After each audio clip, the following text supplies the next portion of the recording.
నమస్కారం వార్తలకు స్వాగతం ముందుగా ముఖ్యాంశాలు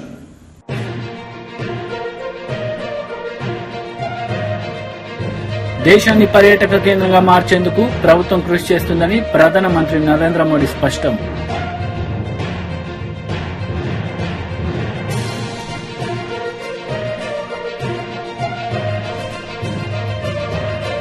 జ్యోతిని వెలిగించి గ్లోబల్ ఇన్వెస్టర్ సమ్మిట్ ను ప్రారంభించిన సీఎం జగన్మోహన్ రెడ్డి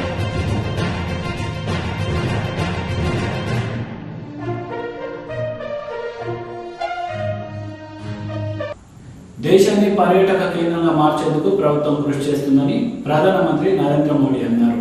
గత కొన్ని బడ్జెట్లలో ఈ అంశంపై దృష్టి సారించినట్లు ప్రధాని పేర్కొన్నారు. పోస్ట్ బడ్జెట్ वेबिनार ఈ ఉదయం ప్రధాని ప్రసంగించారు. को प्रमोशन के लिए हम और क्या क्या नए तरीके अपना सकते हैं, इन सारे सवालों का जवाब आपको भविष्य का रोड मैप बनाने में बहुत मदद करेगा. अब जैसे हमारे देश में टूरिज्म का पोटेंशियल बहुत ज्यादा है, coastal tourism, beach tourism, mangrove tourism, Himalayan tourism, adventure tourism, wildlife tourism, eco tourism, heritage tourism, spiritual tourism, wedding destination, conferences के द्वारा टूरिज्म, स्पोर्ट्स के द्वारा टूरिज्म, ऐसे अनेक क्षेत्र हैं. अब देखिए Ramayana circuit, Buddha circuit, Krishna circuit, north east circuit, Gandhi circuit, सब हमारे महान गुरु परंपरा हुई, उनके सारे तीर्थ क्षेत्र, पूरा पंजाब भरा पड़ा है. हमें इन सभी को ध्यान में रखते हुए मिलकर के काम करना ही है. इस वर्ष के बजट में देश में कॉम्पिटिटिव स्पिरिट से, चैलेंज रूट से देश के कुछ टूरिस्ट डेस्टिनेशन को डेवलपमेंट के लिए सिलेक्ट करने की बात कही गई है. ये चैलेंज हर स्टेक होल्डर को साथ मिलकर प्रयास करने के लिए प्रेरित करेगा.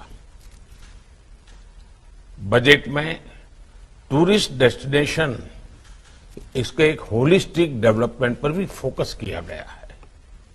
इसके लिए अलग अलग स्टेक होल्डर्स को हम कैसे एंगेज कर सकते हैं, इस पर विस्तार से चर्चा होनी चाहिए.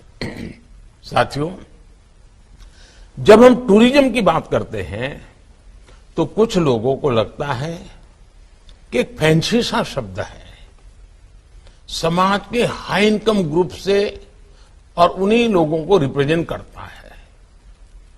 लेकिन भारत के संदर्भ में देखें तो टूरिज्म का दायरा बहुत बड़ा है, बहुत पुराना है. सदियों से हमारे यहां यात्राएं होती रही है. ये हमारे सांस्कृतिक सामाजिक जीवन का हिस्सा रहा है, और वो भी जब संसाधन नहीं थे, यातायात की व्यवस्था ही नहीं थी, बहुत कठिनाई होती थी, तब भी कष्ट उठाकर लोग यात्राओं पर निकल पड़ते थे.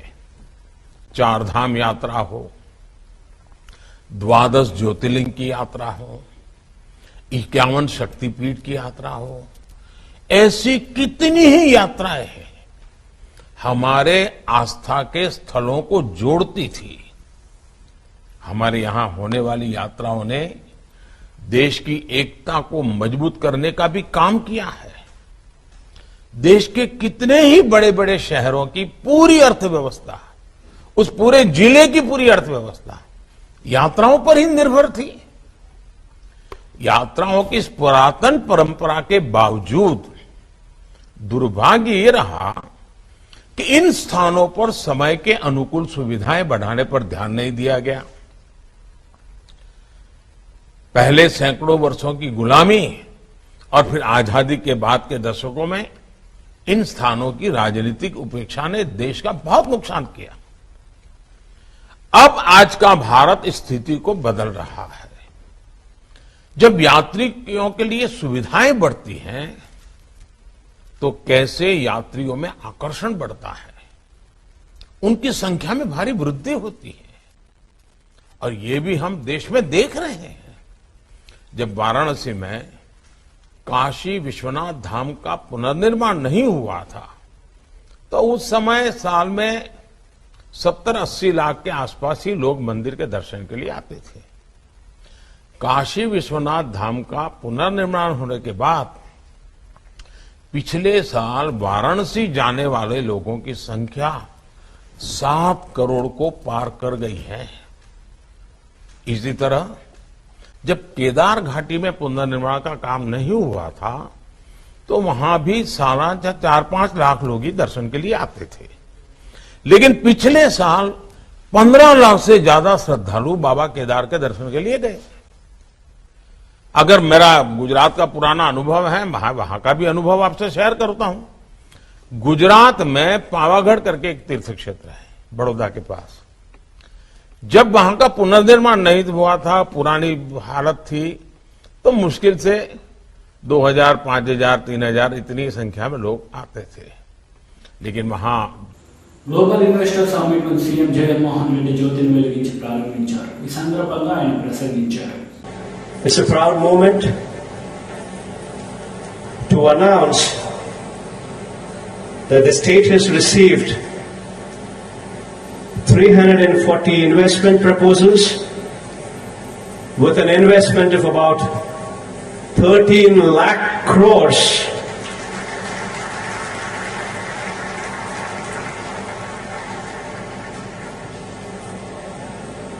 providing employment to almost 6 lakh people across 20 sectors distributed all along the state. As of today, post my speech, we are going to execute 92 MOUs with an investment of about 11.85 lakh crores, giving employment to almost 4 lakh people. The remaining 248 MOUs will be executed tomorrow, i.e. 4th March 2023, with an investment of about 1.15 lakh crores and an employment to almost 2 lakh people. Marquee investments such as Reliance Group, Adani Group, Aditya Birla Group, Renew Power, Arvindo Group, Daikin, NTPC, IOCL, Jindal Group, Mondelez, Parley for the Oceans, Shree Cements, Wellspun, to name a few, shall be setting up their businesses and expanding their businesses in Andhra Pradesh. And I take this opportunity to thank them personally. Bodhan Congress నాయకులు నరేంద్ర మోడీ దిష్టిబొమ్మ దహనం చేశారు. Cylinder రేట్లు తగ్గించాలని అంబేద్కర్ చౌరస్తా వద్ద నిరసన చేపట్టారు. ఈ సందర్భంగా కాంగ్రెస్ పార్టీ నాయకులు మాట్లాడారు. బోధన్ కాంగ్రెస్ నాయకులు నరేంద్ర మోడీ దిష్టిబొమ్మ దహనం చేశారు. సిలిండర్ రేట్లు తగ్గించాలని అంబేద్కర్ చౌరస్తా వద్ద నిరసన చేపట్టారు. ఈ సందర్భంగా కాంగ్రెస్ పార్టీ నాయకులు మాట్లాడారు.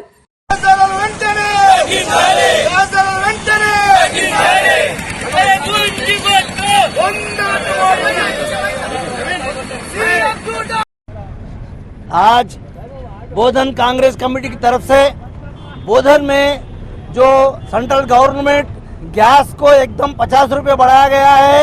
पहले से ही आवाम के ऊपर, जनता के ऊपर गैस का इतना रेट बढ़ा हुआ है कि इतना बोझ हुआ है कि वो रेट से उसके बावजूद भी आज फिर 50 रुपए एकदम बढ़ाकर कहा ये government, central government, Modi government ये पब्लिक को हरासा कर रही है, पब्लिक को परेशान कर रही है। जबकि 2013-14 में 400 रुपए का सिलेंडर था तो मोदी साहब ने कहा था कि गैस इतना महंगा कर दिया है कांग्रेस वालों ने, इस देश की जनता क्या खाएंगी क्या पकाएंगे बल्कि उन्होंने कहा था। तो आज उनकी ये दिख रहा नहीं क्या 400 से 10 साल के अंदर 8 साल के अंदर 1200 हो गया है। अब क्या खाएंगे उनकी समझ में नहीं आ रहा नहीं क्या आज क्या ये भारत देश की जनता पका के नहीं खा रही है क्या, गैस नहीं चला रही है क्या उनको ये समझ में नहीं आ रहा क्या। ये एक चीज नहीं हर चीज में ये लोग रेट बढ़ाते जा रहे हैं और आराम से घर में सो रहे हैं। కేంద్ర ప్రభుత్వం బీజేపీ ప్రభుత్వం ఈ రోజు రోజుకి 2 సంవత్సరాలలో ఈ 9 సంవత్సరాలలో 500 రూపాయలు ఈ గ్యాస్ పై పెంచడం జరిగింది। ఈ భారం నేను మోసినట్టే నా దేశ ప్రజలందరూ ఈ గ్యాస్ భారాన్ని మోస్తున్నారు। ఇలాంటి దద్దమ్మ ప్రభుత్వం మనకు అవసరమా నేను అడుగుతున్నా। ఈ రోజు ఈ మోడీ ప్రతి ఒక్కరికి సాయం చేస్తూ అంటూ ఇలాంటి భారాన్ని మోస్తున్న నా దేశ ప్రజలకు నేను ఒకటే చెప్పాలనుకుంటున్నా, ఈ భారాన్ని మనం దించుకోవాలి అంటే కాంగ్రెస్ ప్రభుత్వం రావాలని నా దేశ ప్రజలకు కోరుతున్నా।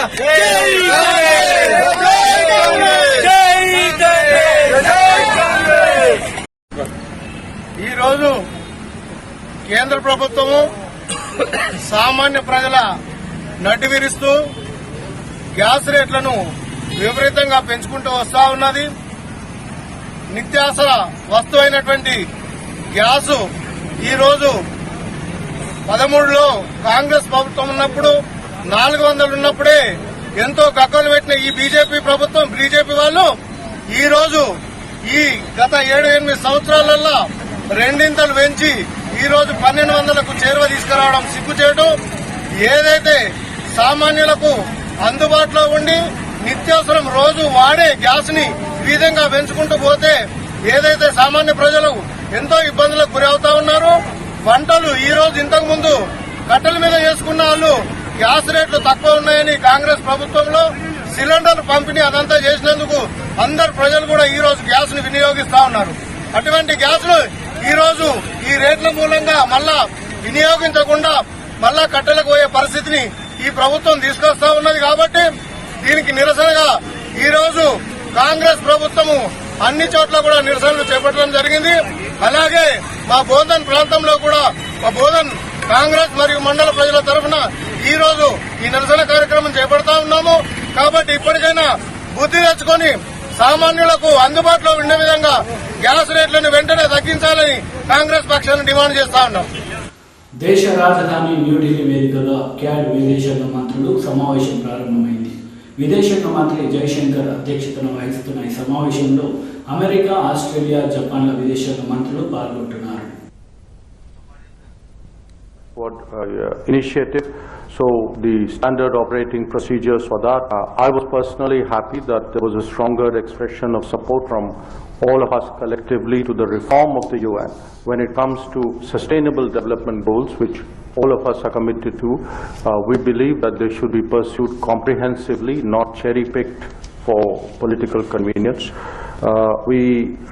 We will be doing a maritime security working group very shortly in Washington, and we discussed, among other things, one of the outcomes we agreed on was that the listings of terrorists, the counter-terrorism side listings should not be politicized.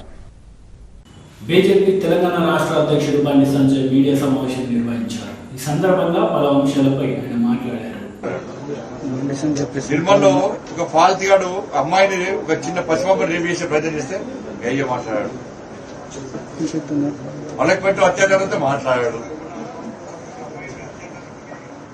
మహిళల మీద పూర్తి స్థాయిలో అత్యాచారం, పూటకు అత్యాచారం, గంటకు అత్యాచారం, పూటకు లైంగిక వేధింపులు జరుగుతున్నాయి, రోజుకు హత్య జరుగుతున్నాయి। ఎన్సీఆర్బీ రిపోర్ట్ ఏం చెప్తుంది కదా తెలంగాణ రాష్ట్రంలో? తెలంగాణ రాష్ట్రం ఇంటెలిజెన్స్ రిపోర్ట్ చెప్తున్నది ఈ సంవత్సరం 17% అత్యాచారాలు అత్యాచారం క్రైమ్ రేట్ పెరిగింది 17%। ఒక్కసారి ఇంత అత్యాచారం జరుగుతున్నాయి, ఇంత జరుగుతుంది, దేని మీద రాష్ట్ర ముఖ్యమంత్రి కనీసం రివ్యూ చేయాలి, ఒక సమీక్ష, ఒక మీటింగ్ పెట్టు, ఇక ఊమని చూడమని చూడదు। ఏమనుకోమంటారు కదా ఉన్నాడు అన్నాడు గ్యారెంటీ లేదు. ముఖ్యమంత్రి ఏమంటాడు? ముఖ్యమంత్రి కుటుంబం అంటాడు. ఇక ముఖ్యమంత్రి కొడుకంటే చుట్టట్టుగా కన్నక బాగా చిన్న సంఘటన, ప్రీతి హత్య చిన్న సంఘటన అన్నాడు. ప్రీతి హత్య చిన్న సంఘటన అన్నాడు. చుట్టటిల్లు నా పేరు ఏది కదా కొడిసి భయపడినట్టు అరవడికొచ్చింది కదా. బండి సంజయ్ కేసీఆర్ కొడుకు పేరు చేయదట అంటే బీజేపీకి ఎంత భయమైన. ప్రీతి హత్య పక్క. ఇలా మహిళల గురించి మహిళ కనీసం తెలంగాణ రాష్ట్రంలో మహిళలకు రక్షణ లేకుండా పోయింది. అత్యాచారాలకు కేరా పడ్డస్గా మారింది. ఎవరైనా హత్య చేయాలనుకుంటే అత్యాచారం చేయాలనుకుంటే హత్యలు చేసినోడు అత్యాచారాలు చేసినోడు ఎవరంటే అయితే బీఆర్ఎస్ పార్టీ నాయకులైనా అయితే ఎంఏ పార్టీ నాయకులైనా. అనుకోకుండా వాడు అత్యాచారం చేస్తే హత్య చేస్తే వాడు బీఆర్ఎస్ పార్టీ కనవకుంటే వాడు సేఫ్. లైసెన్స్ గుండాలకే వదులుస్తుంది వాళ్ళు. ఇక ముఖ్యమంత్రి కళ్ళు వీకేస్తా గుడ్లు వీకేస్తా నువ్వు కనబడతా కదా మనకి కళ్ళు వీకేస్తా గుడ్లు వీకేస్తా పోయి యూపీ ఊరికి ఆ రాష్ట్రం ఈ రాష్ట్రం పోచుకుంటావు కదా. యూపీలో అత్యాచారం చేస్తాడు ఇందుకు ఓడతాడు. మా ఇక్కడ రామరాజ్యం వస్తే బీజేపీ రాజ్యం వస్తే పక్క అదే చేస్తారు. మళ్ళీ చెప్తున్నా ఎవడైతే మహిళలకు కన్నె చూస్తాడో అత్యాచారం చేసినా హత్యలు చేసినా ఏ విధంగా టార్చర్ చేస్తే ప్రయత్నం చేస్తే తప్పకుండా మన ఆస్తి పాస్తి మొత్తం ధ్వంసం చేస్తాం. చుక్కలు చూపడతాం మనకి. పోసుకో యూపీకును నీ రాష్ట్రాన్ని పోసుకో. ఉత్తరప్రదేశ్ లో గుండాలు రౌడీ షీటర్స్ అందరూ కూడా జైల్లోకి వెళ్లి బెయిల్ వచ్చినా కూడా జైల్లోకి వెళ్లి బయట రావడా భయపడుతున్నారు. ఇక్కడ స్వేచ్ఛ తిరుగుతున్నారు. ఇన్ని అత్యాచారాలు జరిగినాయి. ఇంతవరకు ఏ ఒక్క నిధులు శిక్ష వాళ్ళు ఇంతవరకు కూడా ఒక్క నిధులు ఈ 8 సంవత్సరాలు అత్యాచారం జరిగినాయి. ఒక్క నిధులు శిక్ష వాళ్ళే. ఒక్కదాన్ని రివ్యూ చేయలే. ఒక్కదాన్ని ముఖ్యమంత్రి ఖండించలే. పోలీసు వాళ్ళు పట్టుకుంటాడు. పోలీసులు వేస్తారు అస్తమానం కొట్టారు. నిధులను కాపాడతారు. ఇది వ్యతిరేకమైన కొడతారు. కానీ సాత్విక పిల్లాడి ఇంటర్వ్యూ పిల్లాడు నిజంగా వాళ్ళ దోస్తులకు హ్యాట్స్ ఆఫ్ అని నిజంగా ఆ సాత్విక్ అనేటువంటి విద్యార్థి దోస్తులకు నిజంగా హ్యాట్స్ ఆఫ్ అది. అలా ప్రిన్సిపాల్ సూపరింటెండెంట్ వాళ్ళందరూ కూడా ఆ పిల్లాడు సూసైడ్ అటెంప్ట్ చేసుకుంటే తాళం వేసిరు రాకుండా తాళాలు బద్దలు కొట్టి కనీసం మానవత్వంతో పిల్లాడు ఆత్మహత్య చేసుకునే ప్రయత్నం చేశాడు. ఆయన కాపాడాలని చెప్పి కనీసం పసి పిల్లాడు ఇంటర్నెట్ పిల్లాడు కాపాడే ప్రయత్నం చేస్తున్నాడు. తోటి పిల్లలు పోయి స్టూడెంట్స్ పోయి వాళ్ళ దోస్తులు పోయి రోడ్డుగా 2 వీలర్ తీసుకొచ్చుకోవాలి బతలాడి ఇక అబ్బాయిని కాపాడే ప్రయత్నం చేసి డేరుగా మా చదువులు వాళ్ళు బేరిస్తారు. వాళ్ళని బేరిస్తే నీ కాలేకే నేను వస్తాను. సాత్విక్ దోస్తులకు ఇట్లా కాలేజీ యజమాని బేరిచే పని చేస్తే నీ కాలేకేసి గల్ల గుంజి బయటకు గుంజేసి మా కాలేజీ పొట్టు కూడా తమ్ముతారు. నీ కేసీఆర్ సపోర్ట్ ఇస్తారా? కేసీఆర్ కుటుంబం పార్ట్నర్షిప్ ఉందా? ఎవరికి అవసరం లేదు. సాత్విక్ దోస్తులు మళ్ళీ బేరిచే ప్రయత్నిస్తున్నారు. వాళ్ళ కుటుంబ సభ్యులు నేను భరోసా ఇస్తున్నా. సాత్విక్ స్టూడెంట్స్ వాళ్ళ పిల్లలను ఇట్లా బేరిచే ప్రయత్నం చేస్తే నీ కాలేకచ్చి గుంజుకొస్తాం బయటకి. యువమోర్చా కార్యకర్తలు సిద్ధం ఉన్నారు. విద్యార్థి పరిషత్ కార్యకర్తలు యుద్దం చేసిరాడ సంఘటన జరిగితే పిల్లలు వాళ్ళు తీసుకోతారు, పేరెంట్స్ తీసుకోతారు, వాళ్ళ చుట్టుపక్కల వాళ్ళు దొరికిపడతారు. అయిపోయింది పోయిన ప్రాణం తిరిగేస్తారా? 5 లక్షలు 10 లక్షలు తీసుకొని వాళ్ళ మీద మాట పడుచుకోకరి న్యాయం ఏంది అన్యాయం ఏంది కోర్టులు మాయే పోలీస్ స్టేషన్ మాయే అన్ని మాయని చెప్పి వాళ్ళు బెదిరిస్తారు. మరి అత్యాచారాలకు అత్యంత కేటాపడ్డ మారింది భారతీయ జనతా పార్టీ కూడా. క్రియాశీలక సభ్యుడు సాంబమూర్తి కుటుంబానికి బీమా చెక్కును అందజేశారు జనసేన పిఎస్సి చైర్మన్ నాదెండ్ల మనోహర్. ఈ సందర్భంగా ఆయన మాట్లాడారు. తెలంగాణ పంపించారమ్మా 5 లక్షల రూపాయలు. మీ అందరం కూడా మీకు ఎప్పుడు అదే భరోసా నింపడానికి అండగా నిలబడడానికి మీరు ధైర్యంగా ఉండండి. సరేనా? పార్టీ పరంగా ఎప్పుడు కూడా మీకు అందుబాటులో ఉంటాం. మీ కుటుంబానికి సాంబమూర్తి గారు చక్కటి కార్యక్రమాలు చేశారు గతంలో. 5 లక్షల రూపాయలు జాగ్రత్తగా మీరు ఉపయోగించుకుంటామా. టీడీపీ పోలిట్ బ్యూరో సభ్యులు వాళ్ళ రామయ్య మీడియా సమావేశం నిర్వహించారు. ఈ సందర్భంగా పలు అంశాలపై ఆయన మాట్లాడారు. 2 కళ్ళు తీయించేయండి అంటే 2 కళ్ళు తీసేవాడు. వీరు నాకు నచ్చలేదు దేశ బహిష్కరణ చేయండి అంటే దేశ బహిష్కరణ చేసేవాళ్ళు. అది రాచరికపు పరిపాలన. జగన్మోహన్ రెడ్డి గారు అనుకుంటున్నారు నేను ముఖ్యమంత్రిని కదా రాచరికపు పరిపాలన చేయవచ్చు కదని అదే చేస్తున్నారు ఆయన. తనకు గిట్టని వాళ్ళని హింసిస్తున్నారు ఆయన. దొంగ కేసులు పెట్టి తప్పుడు కేసులు పెట్టి చెరసాల పాలు చేస్తున్నారు. చెరసాల అంటే జైలు. అది రాచరికపు పరిపాలన అంటున్నాను నేను. ప్రజాస్వామ్య పరిపాలనలో దీనికి చోటు లేదు. రాజ్యాంగబద్ధంగా నడిచే పరిపాలనలో దీనికి చోటు లేదు. కానీ ఆయన ముఖ్యమంత్రి అయిన దగ్గర నుంచి కూడా తనకు వ్యతిరేకంగా ఎవరైనా మాట్లాడినా, ముఖ్యమంత్రి నాకు ఇష్టం లేదని మాట్లాడినా, ఆయన ప్రభుత్వాన్ని ఎవరైనా ప్రశ్నించినా ఈ దొంగ కేసులు, తప్పుడు కేసులు పెట్టి హింసిస్తున్నారు. గుప్తా, సుబ్బారావు గుప్తా, ఒక ఆర్య వైశ్య కమ్యూనిటీకి చెందిన ఒక వ్యక్తి, ఒంగోలు, ప్రకాశం జిల్లా. అతను గతంలో వైసీపీలోనూ ఉండేవారు. అహో జగన్మోహన్ రెడ్డి అని జేజేలు పలికిన వాడే. రాను రాను ఆ బాలినేని అక్కడ మినిస్టర్గా ఉన్నప్పుడు అతను అరాచక పరిపాలన చూచి జగన్మోహన్ రెడ్డి ఒత్తాసు పలకటం గమనించి అతను జగన్మోహన్ రెడ్డి గారికి కూడా వ్యతిరేకుడైపోయినాడు. పరిపాలన బాగాలేదు, జగన్మోహన్ రెడ్డి ఇట్లుంటే అయిపోతాడు, జగన్మోహన్ రెడ్డి ఆట్టేకాల ముఖ్యమంత్రిగా ఉండడు, చంద్రబాబు గారి పరిపాలనే బెస్ట్ అనే రీతిలో మాట్లాడుతూ ఉంటే అతన్ని గుంటూరులో ఒక హోటల్లో ఉంటే ఈ బాలినేని మినిస్టర్, బాలినేని ఆ రోజు మంత్రి, తర్వాత పీకేశారు అనుకోండి, మంత్రిగా ఉన్న అతను అనుచరుడు ఆ హోటల్లోకి వెళ్ళి అతన్ని ఇష్టం వచ్చినట్టు కుమ్మేశారు. అంత వీడియోల్లో చూసాం మనం, టీవీలో వచ్చింది. అతను స్టేట్మెంట్ ఇచ్చాడు.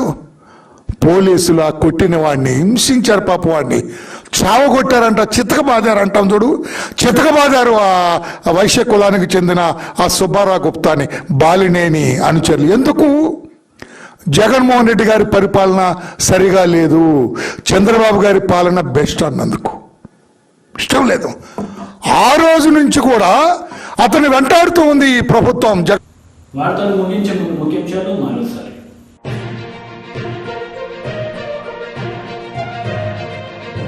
దేశాన్ని పర్యాటక కేంద్రంగా మార్చేందుకు ప్రభుత్వం కృషి చేస్తుందని ప్రధానమంత్రి నరేంద్ర మోడీ స్పష్టం.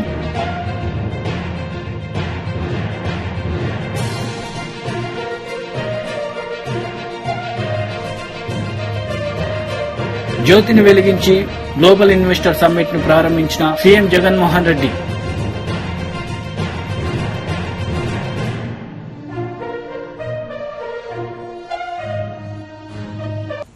ఈ వార్తలు ఇంతటితో సమాప్తం. తిరిగి ప్రసారమయ్యే వార్తలు మళ్ళీ కలుద్దాం. అంతవరకు సెలవు. నమస్తే.